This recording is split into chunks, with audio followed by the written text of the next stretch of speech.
Someone leaves your message on read and it ruins your afternoon. Someone tells you no to your face and somehow you're fine by dinner. That's backwards. Rejection is the worst news. Rejection means they considered you and decided against you. Being ignored just means they're busy. Probably. You'd think it would hurt less. It doesn't. You say something in a meeting and the conversation moves on like you hadn't spoken. 10 minutes later, someone else says the same thing, and it lands. And the strange part is you'd have preferred someone saying, "That's a bad idea." At least that would prove they heard it. Or the group chat. You send the joke, and you watch the little dots as everyone keeps talking. Around it, past it, like it was never there. Nobody rejected the joke. That's the problem. Nobody did anything at all. Here's why your brain does this. A no is information. It's bad news, but it's a verdict. The case is closed, and your mind can file it and move on. Being ignored gives you nothing. No verdict, no file, no closure. Just a question mark. And your brain treats an open question about where you stand as an emergency. So it does what brains do with a missing answer. It writes one. And notice something about the answers it writes. They're never kind.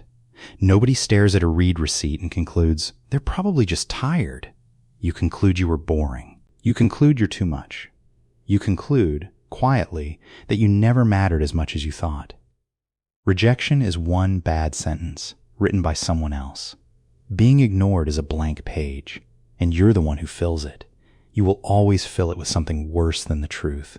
There's real research under this. Scientists have watched the brain react to being left out of something as trivial as a ball-tossing game, and it responds in the regions that process physical pain. Not metaphorical pain, the same alarm system as a burn.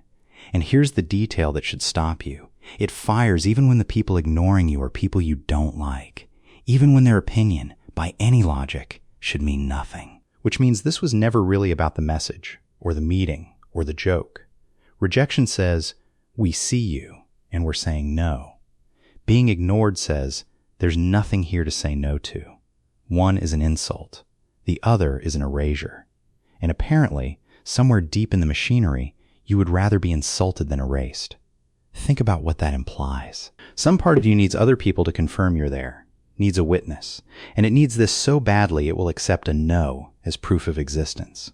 So the next time a message sits on read and something in you starts to sink, notice what it's actually asking. It isn't asking whether they like you. It's asking whether you're still there, and it won't take your word for it.